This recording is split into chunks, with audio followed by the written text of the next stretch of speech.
Ya baik sahabat-sahabat sekalian, nah, alhamdulillah kita sudah sampai di lokasi kita kali ini ya. Ini di SMM Distribution Center.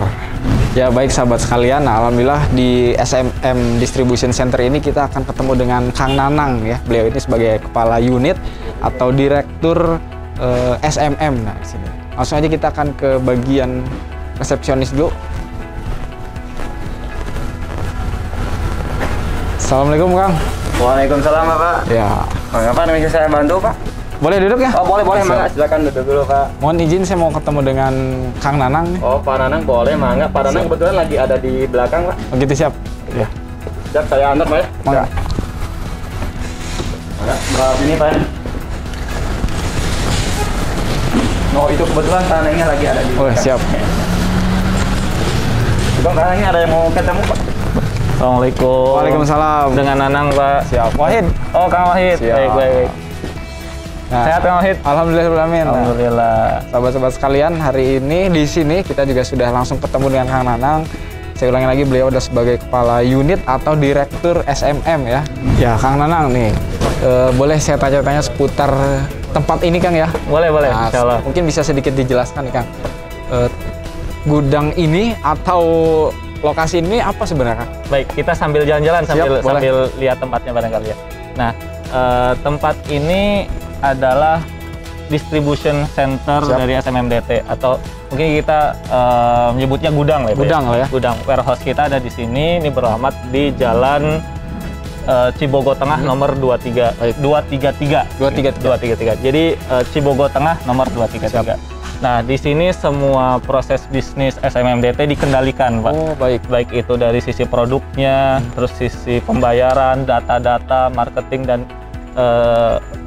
sebagainya diatur di sini. Jadi holdingnya di sini. Justru kalau bisa dibilang di sini malah pusatnya ya? Betul, pusatnya di sini, holdingnya di sini. Jadi baik itu yang di SMM toko yang di Geger Kalong ataupun di tempat-tempat lain kita kendalikan dari sini. Seperti itu. Nah, untuk barangnya sendiri Kang, ini mengambil dari mana aja sih? Apakah dari produsen langsung atau gimana nih? Baik. Nah, perlu diketahui di sini ada sekitar 16.000 item barang. Oh gitu ya? 16.000 item barang ini tentunya diambil dari berbagai pihak. Dari supplier-supplier kami yang memang sudah lama bekerja sama dengan kami. Ada yang dari distributor, ada yang dari prinsipal. Nah, mungkin perbedaan sedikit antara distributor dan prinsipal. Kalau kita sekarang bergeraknya langsung ke prinsipal. Prinsipal itu yang bisa mungkin bahasa sederhananya langsung ke pabriknya gitu. Oh, Pak. gitu ya. Tapi memang ada peraturan tersendiri yaitu dengan minimal order yang sudah ditentukan dari pihak pabriknya. Seperti itu, Pak.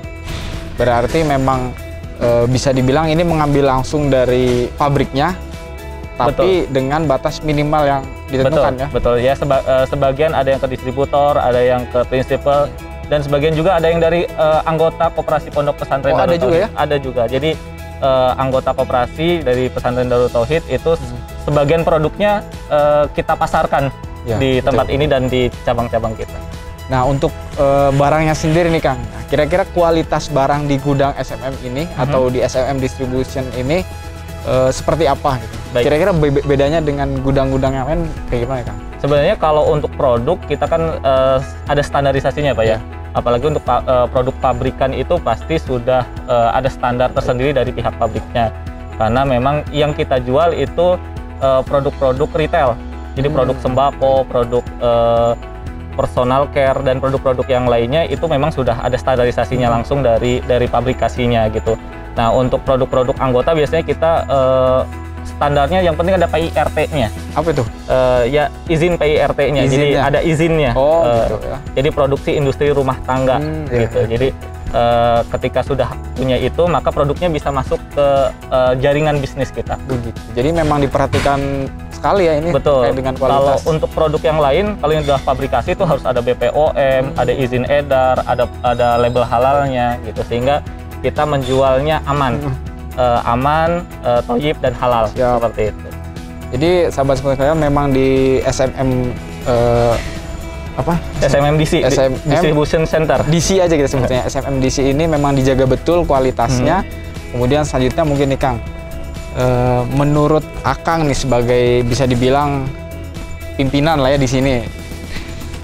Supplier-suppliernya gambarnya seperti apa nih Kang? Supplier yang diambil oleh SMMDC ini gambarannya. Nah, kalau supplier, kalau di kita di sini kembali lagi kalau produk-produk kita kan apalagi yang produk-produk sudah pabrikan itu memang sudah terstandarisasi. Jadi kalau kriteria supplier di kita itu tadi yang penting secara perizinan, secara legalitas itu sudah terpenuhi. Baik itu secara pabrikan ataupun yang rumahan. Rumahan juga sama. Rumahan tadi seperti ada izin dari PIRT-nya dan lain sebagainya. Seperti kita lihat contohnya, ini produk mie instan, sebutlah mie instan, ada produk minyak goreng, terus produk-produk yang lainnya di sini memang sudah terstandarisasi semua sehingga terjamin kualitasnya. Nah, selanjutnya nih Kang, tadi kan hubungannya cukup erat dengan supplier nih Kang. Nah, selama berkomunikasi dengan para supplier ini kira-kira ada kendala nggak? Nah, kalau kendala pasti ada ya Pak, kendala karena setiap perusahaan, setiap supplier itu pasti punya aturan sendiri-sendiri yang kadang tidak sesuai dengan peraturan kita. Nah, seperti produk ini nih Kang, produk yang akan lihat di depan ini adalah produk-produk retur. Baik. Retur. Jadi ini produk yang tidak layak jual. Kenapa tidak layak jual? Satu dari sisi expire date-nya. Jadi di sini produk yang kalau di kita H-3 bulan dari expire date-nya itu sudah ditarik. Mungkin bisa dilihat. Ini 10 ya? Bulan 10. Bulan 10 sekarang baru bulan 9. Nah, kita sudah tarik dari 1 bulan yang lalu. Betul. Jadi 3 bulan sebelum expire date-nya itu jatuh, kita sudah tarik terlebih dahulu. Itu untuk memastikan produk yang kita jual itu aman dari produk-produk yang tidak standar gitu. Nah, produk ini akan kita apain? Nah, produk ini akan kita retur ke supplier. Nah, tadi pertanyaannya kalau Akang bertanya ada kendala nggak? Tentu ada. Salah satunya seperti ini. Dari supplier menentukan ada batas tertentu untuk retur gitu. Sehingga produk ini yang di depan kita ini tidak bisa sekaligus kita retur. Nggak bisa semua nggak gitu. Bisa, karena ada rasionya gitu. Ada kalau kita pesen berapa returnya berapa persen dari yang kita orderkan. Itu salah satu kendala. Tapi ya mungkin ada beberapa kendala yang lainnya, tapi saya rasa ya normatif lah kendala-kendala tersebut. Di satu sisi kita pengen barang-barang ini keluar gitu ya, tapi di sisi lain dari pihak supplier membatasi nggak bisa semua. Betul. Karena kan supplier juga punya hitungan gitu. Betul. Nah, untuk mengakali hal-hal seperti itu gimana Kang biasanya? Nah, biasanya kalau untuk mengatur produk-produk seperti ini kita sudah ada rencana programnya sebelum dia masuk H-3 bulan tadi, kita sudah ngadain program flash sale kan gitu. Kita juga kan ada di beberapa marketplace gitu. Ya, tapi ini jadi satu bagian dari bisnis kita. Karena setiap bisnis pasti punya resikonya. Betul sekali. Gitu. Tapi dengan adanya hal seperti ini justru malah menjadi challenge ya. Betul. Harus mempersiapkan kira-kira 3 bulan sebelum harus ngapain nih? Betul. Karena seperti ini Kang. Dalam retail itu yang saya pelajari harus ada 3 tepat. Apa tuh? Jadi tepat beli. Tepat beli, jadi bagian purchasing tadi di depan itu bagian pembuat PO-nya itu harus tepat beli. Belinya itu harus orientasinya pada pasar.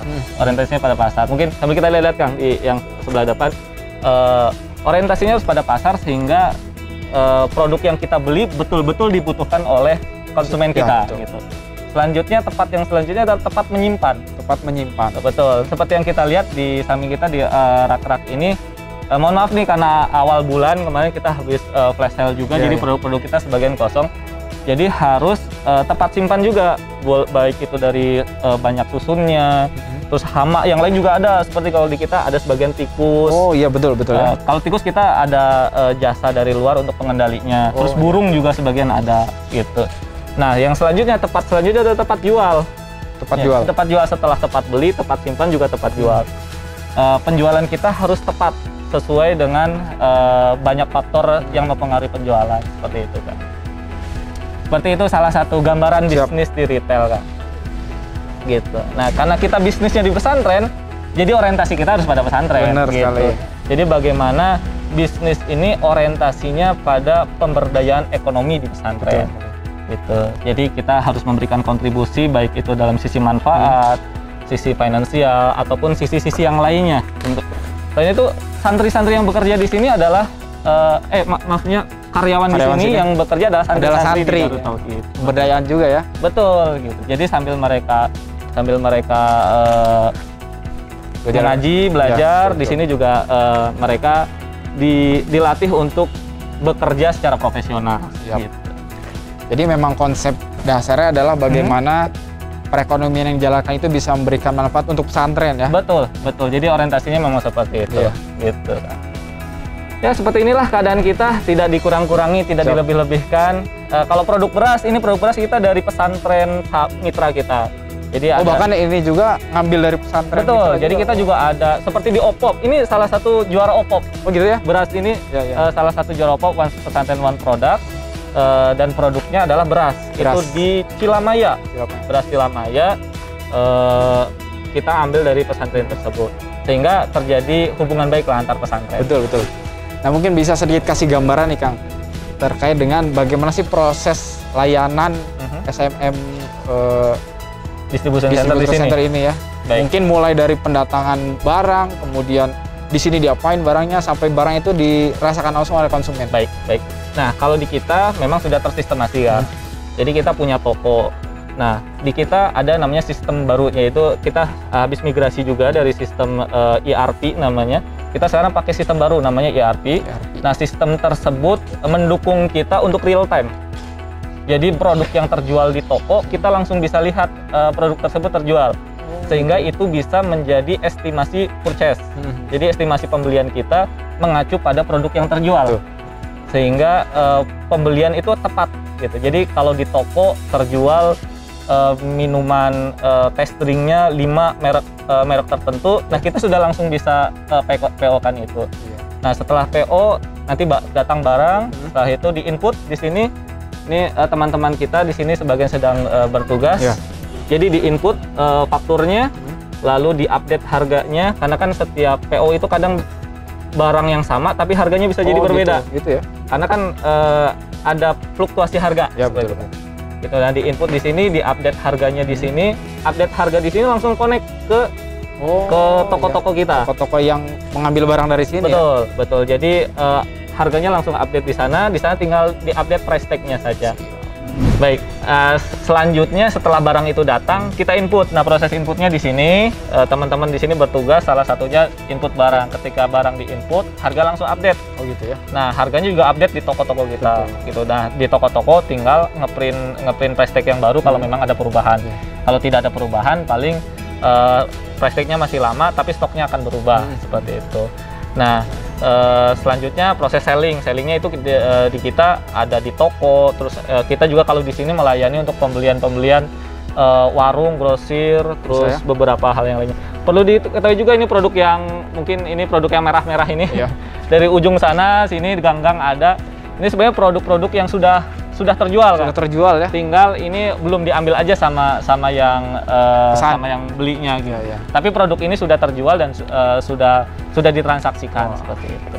Jadi memang cukup cepat juga ya. Nah, itu keluar masuknya barang. Betul. Umur produk di kita hanya boleh 14 hari. 14 hari Seharusnya 14 hari maksimal. Jadi dari barang datang sampai barang itu keluar itu baiknya itu 14 hari gitu ya. Seperti itu kan. Itu mulai dari kita PO barang sampai barang itu sampai ke konsumen ya? Masa simpan di kita. Masa simpan. Jadi setelah barang datang sampai barang itu harus sudah tidak ada di sini itu 14 hari. Baiknya 14 hari. Meskipun tidak bisa ideal 14 hari semuanya harus habis. Seperti itu. Baik, tadi itu adalah gambaran secara umum Kang ya, bagaimana SMM Distribution Center ini mulai dari PO barang sampai barang itu bisa sampai ke konsumen. Selanjutnya nih Kang, yang ada di SMM DC ini Kang, ada fasilitas apa aja sih Kang? Fasilitas kalau di kita kan sebenarnya pergudangan ya kan, pergudangan. Jadi kalau di gudang itu sebenarnya tidak ada proses produksi apapun.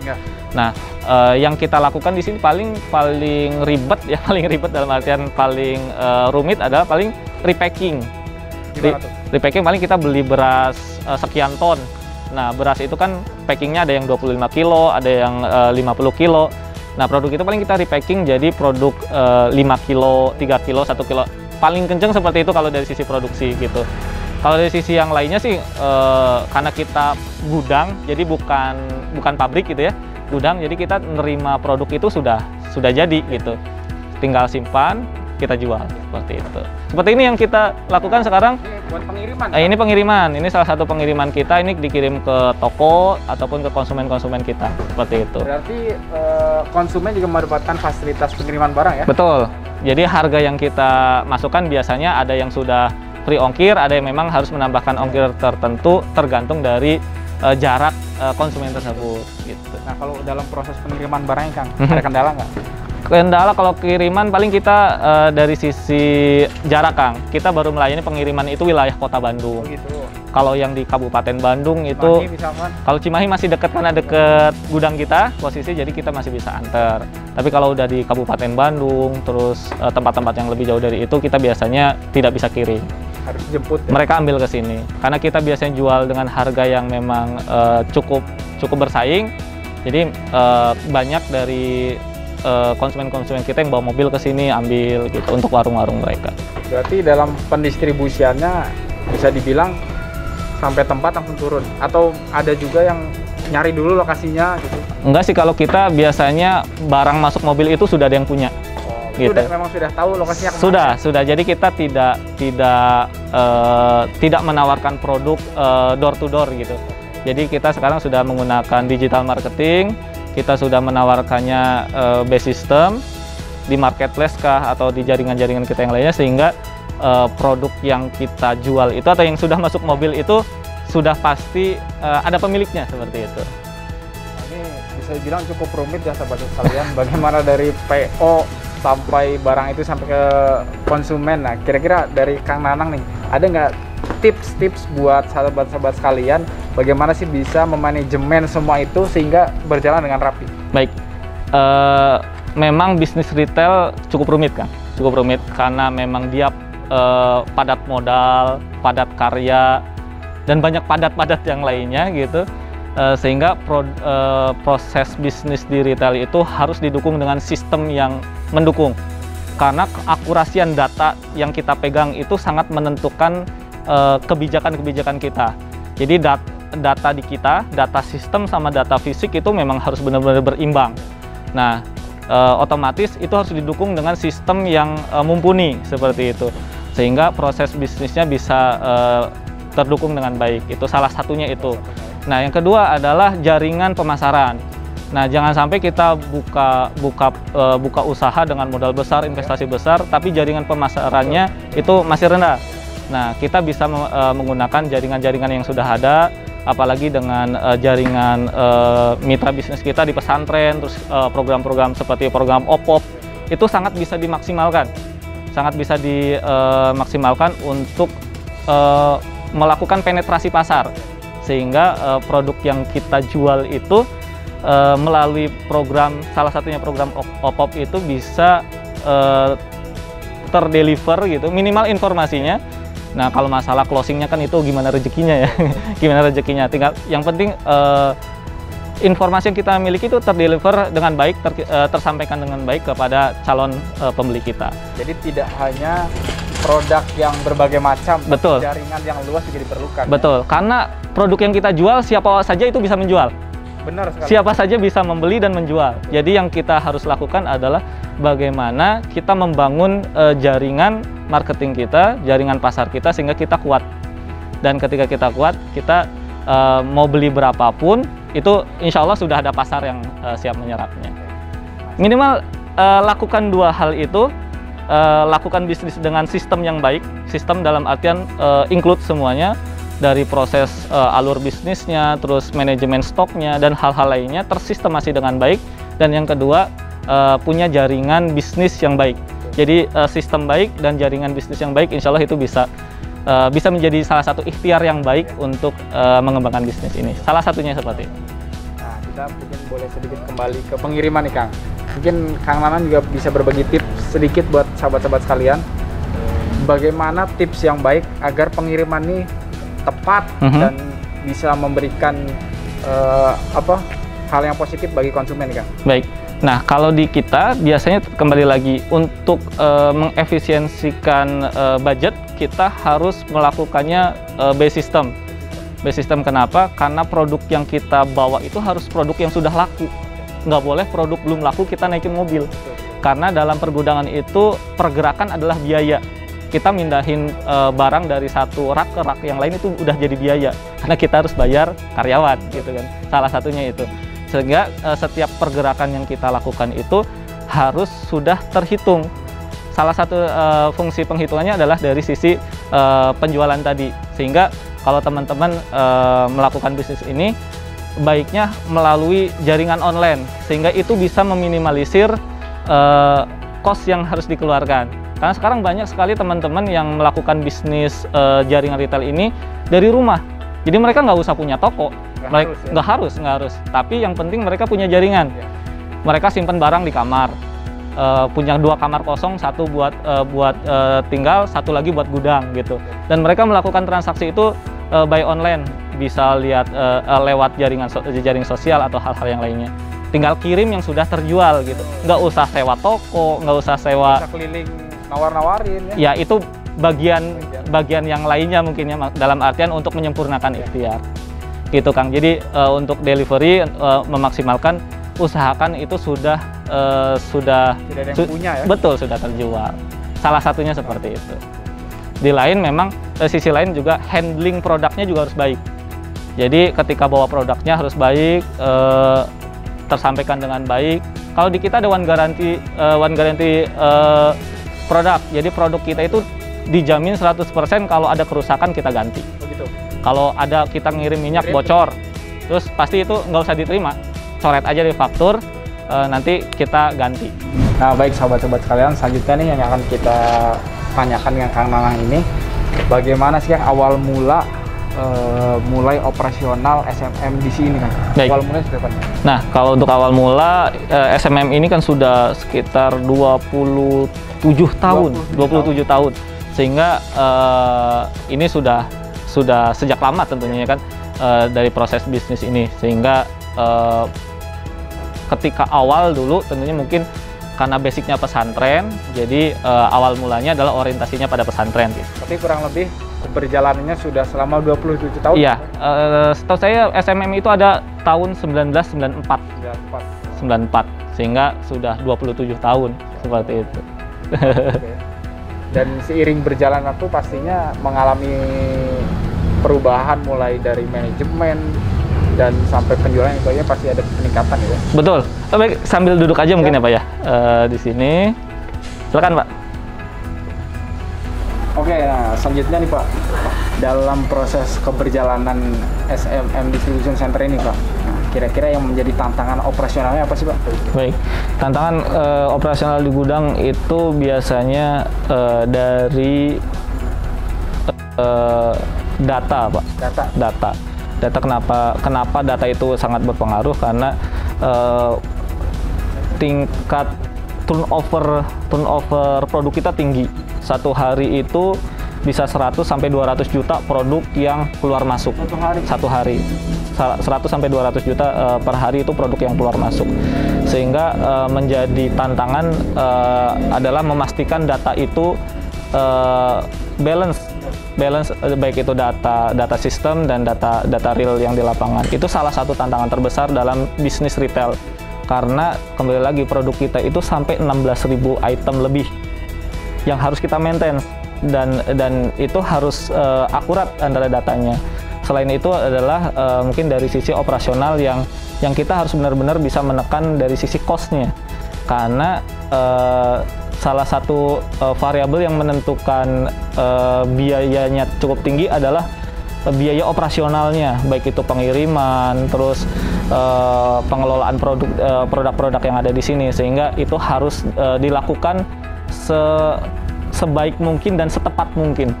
Jadi harus baik, harus sekali jadi, sekali beres, dan harus tepat gitu. Jadi harus akurat gitu. Betul. PR besar banget ya, dengan jumlah item barang yang segitu banyak, 16 ribuan ya, 16 ribuan barang harus datanya sama persis.